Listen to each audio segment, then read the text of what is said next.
Merry Christmas, LifePoint. I'm sure by now that you have heard the governor's address or heard about the governor's address to our state this past Sunday evening. And many of you have asked me, and I know you're wanting to know, what does this mean for our church? That is a great question. And what I want to do is try to provide some clarity as much as I can.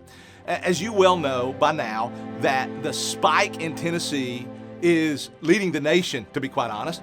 Just a month ago, we had about 1,000 new cases every day, a little over 1,000. Today, a month later, it's 10 to 11,000 brand new cases a day in the state of Tennessee.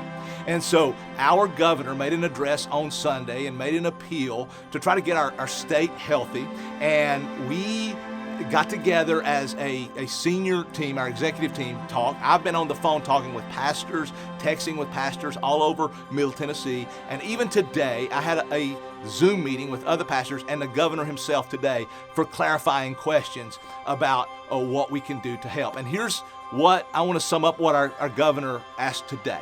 He has asked us that if we would help our state get healthy by doing a couple of weeks online, okay? If we will, for a short time, if we can go virtual with our worship service. Now, I want to make very clear something about our governor, okay? I've had the honor and the privilege of having about 3 different Zoom meetings with him during this pandemic time over the last 10 months or so.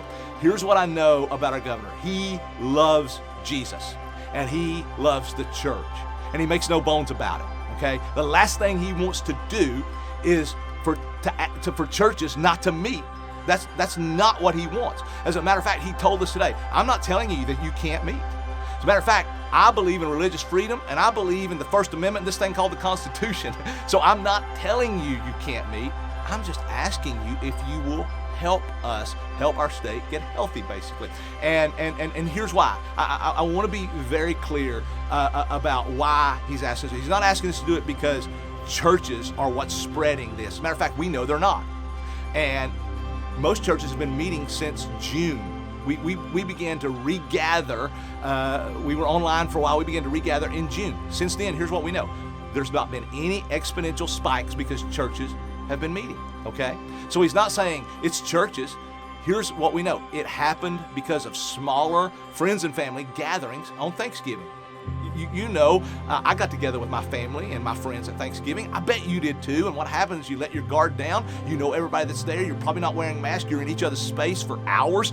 And before you know it, one person comes in. He or she does not know that they have COVID because they are asymptomatic. And voila, next thing, man, 10 people in that gathering have COVID. That's what happened at Thanksgiving. And it overwhelmed our medical professionals. Our hospitals were filling up. It began to get really scary. And our governor said, basically, if this happens again at Christmas, well, then we're in trouble.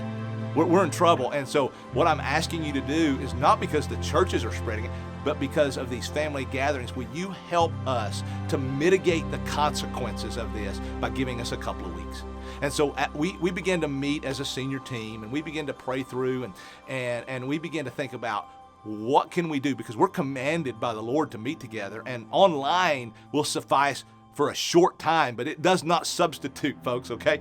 And so what can we do to honor our Lord's command and at the same time love our neighbor and serve our community? And so we really believe that the best balance to do this is to take the next 2 Sundays and go online with our worship gatherings. Now, we want you to engage. That means the 27th and the 3rd of January, we're going to be worshiping online, and we want you to engage.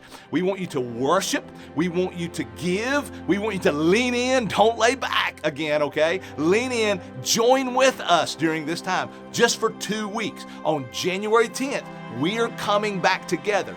No matter what the numbers are, we're coming back together on January 10th. I want to be clear about that, because it's not the churches that's aiding this exponential spread. It is the smaller family gatherings.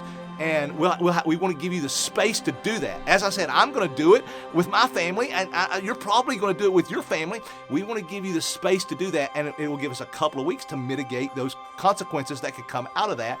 And so that's we think the proper balance. So for 2 weeks, online, okay?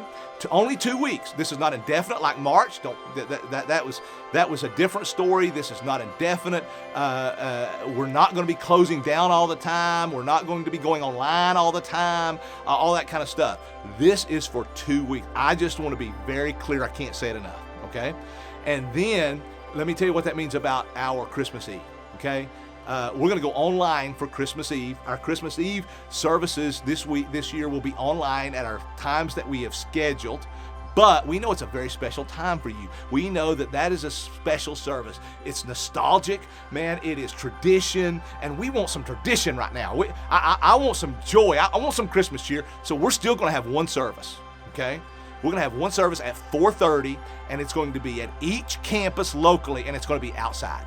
Okay, we're going to do Christmas carols, we're going to do communion, and we are going to do our candles. Now, we've checked the weather, and the rain's supposed to be through Wednesday night, early Thursday morning on Christmas Eve. It's supposed to be clear by 4:30, but it's going to be cold, okay? It's going to be low 30s probably, so bring a coat. It's going to be a 30-minute service. Wear your coat, dress appropriately. It's going to be 30 minutes. We're going to sing Christmas carols. We're going to do communion. We're going to light candles. Now, wind may be blowing. If the wind blows, here's what we'll do. We'll go to our backup plan. Will be going to the light on your phone, okay?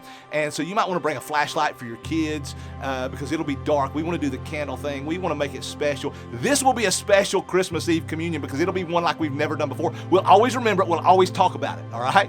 So at 4:30 at each local campus, all right, we're still going to do one outside so that we can come together, all right? And all the rest of them will still be online as well. You can watch that, but 4:30, okay? So, LifePoint, I hope this is more clear. I hope it's not a political thing for you. We're trying to be biblical, not political. We believe this strikes the best balance for what we can do and be responsible and honor our Lord in doing that and providing opportunities for you to worship while honoring the Lord and serving our city and loving our neighbor and all those things, okay? Man, I hope your Christmas is blessed. I hope that you have a Merry Christmas. I look forward on January 10th to coming back, to diving into Revelation, and for starting again to just worship our Lord in person like we're commanded to do and look at what He tells us in the book of Revelation. God bless you, LifePoint, friends and family. Merry Christmas. I hope you have a blessed day.